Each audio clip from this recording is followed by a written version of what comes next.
Hello and नमस्ते friends, welcome back. I hope आप सब बहुत अच्छे होंगे। पर मुझे ये वीडियो बनाते समय बिल्कुल भी अच्छा फील नहीं हो रहा था, क्योंकि अब मेरे हस्बैंड का पुणे से ट्रांसफ़र हो चुका है, तो इस घर को भी हमें जल्दी ही खाली करना था। तो मैंने थोड़ा थोड़ा पैकिंग करना स्टार्ट कर दिया है और आज के इस वीडियो में मैं आपके साथ पैकिंग के और शिफ्टिंग के टाइम के कुछ टिप्स भी शेयर करूँगी, जो आपके भी बहुत काम आएंगे।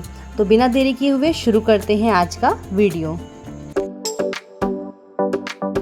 पैकिंग की स्टार्टिंग मैंने सबसे पहले अपने ही कपड़ों से की है। शिफ्टिंग के टाइम हमेशा अपने कपड़ों को आप दो कैटेगरी में डिवाइड करिए। पहली कैटेगरी में आप उन कपड़ों को रखिए जो आप रेगुलर बेसिस पे पहनते हो, उन कपड़ों को आप एक अलग बैग में रखिए, और जिन कपड़ों का यूज़ आप डेली नहीं करते हो उन कपड़ों को आप अलग बैग में रखिए। इससे आपके लिए ही आसानी होगी। तो मैं भी इस ट्रॉली बैग में उन कपड़ों को रख रही हूँ जिनका यूज़ मैं डेली बेसिस पे नहीं करती हूँ, जैसे कि मेरी साड़ियाँ हो गई और कुछ गर्म कपड़े हो गए। तो इस ट्रॉली बैग में मैंने उन सभी को पैक किया है। फिलहाल इनका यूज़ मैं अभी 1-2 महीनों तक नहीं करने वाली हूँ। अब मेरे हस्बैंड की ट्रांसफरेबल जॉब है, तो इसलिए मैंने कुछ पुराने कार्टन्स को संभाल कर रखा था और कुछ नए कार्टन्स हमें और मिल गए थे, जिसका यूज़ मैंने सेल्फ पैकिंग के लिए किया था। अब इन कार्टन्स को मैं हमेशा फ्लैट करके स्टोर करती हूँ, जिससे ये स्पेस भी कम लेते हैं। ये आपके आसपास के डिपार्टमेंटल स्टोर में भी आपको ईजिली मिल जाएंगे, तो आप वहाँ से भी इन्हें कलेक्ट कर सकते हैं। बड़े सामान की पैकिंग के लिए हमें पैकर्स को बुक करना था, लेकिन छोटे आइटम और खुद के कपड़ों की पैकिंग हमने खुद ही करी थी। इससे सारा सामान बहुत ही ऑर्गेनाइज वे में पैक होता है और उसे खोलते समय मुझे ज़रा भी तकलीफ नहीं होगी। और सबसे इम्पॉर्टेंट बात यह है कि अपने कार्टन्स को हमेशा आप लेबल कर लीजिए। इससे आपको ही आसानी होगी कि किस कार्टन में आपने क्या सामान रखा है। आरव के टॉयज़ को पैक करने के लिए सबसे पहले मैंने सारे टॉयज़ को उन्हीं के बॉक्स में पैक किया, फिर उसके बाद कार्टन्स में रखा। सामान को खुद से पैक करने के बहुत फ़ायदे होते हैं। पहला कि आपका सारा सामान बहुत ही ऑर्गेनाइज वे में पैक हो जाता है और आपको पता रहता है कि आपने कौन सा सामान कहाँ पैक किया है और कौन से कार्टन में डाला है। और सेकंड कि आप जैसे जैसे छोटे सामान को पैक करते हैं, साथ ही साथ अनयूज्ड सामान को आप फेंकते जाते हैं, जिससे कि ऑटोमेटिकली डिक्लटर भी होता जाता है। अब यहाँ पर क्योंकि मेरे पास ब्राउन टेप उस टाइम नहीं था अवेलेबल, इसलिए मैंने यहाँ पर इसी ट्रांसपेरेंट टेप से काम चलाया है और ब्राउन टेप से मैंने इन सारे कार्टन्स को अगले दिन पैक कर दिया था। इसी तरह मेरे पास पूजा का जो भी सामान था और फेस्टिवल के दौरान जो भी चीज़ें मैं अपनी डेकोरेशन के लिए यूज़ करती हूँ, तो उन सबको मैंने एक ही कार्टन में पैक किया।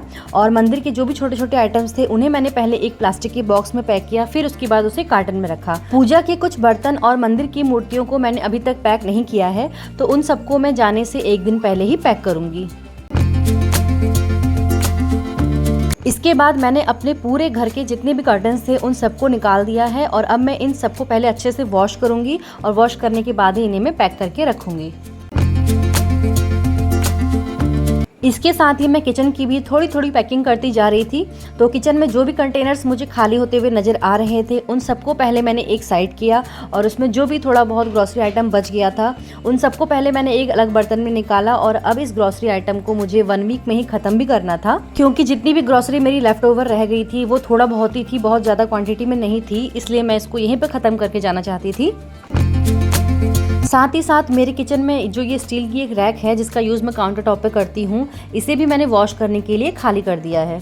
और अब मैं इन सभी कंटेनर्स को और स्टील की रैक को पहले अच्छे से वॉश करूँगी और वॉश होने के बाद सूखने के बाद ही मैं इन सबको पैक करके रखूँगी, क्योंकि शिफ्टिंग के बाद मुझे लगता है कि मेरा काम इतना ज़्यादा बढ़ जाएगा कि फिर मुझे इतना टाइम नहीं मिलेगा कि मैं कंटेनर्स को या फिर रैक को या फिर कर्टन्स को वॉश करूं। इसलिए जो भी चीज़ें वॉश होने लायक है, चाहे वो बेडशीट हो, चाहे वो कर्टन्स हो या फिर चाहे वो किचन के ही कंटेनर्स हों, उन सबको पहले मैं वॉश करके सुखा रही हूँ, फिर उसके बाद मैं उन्हें पैक करके रख रही हूँ।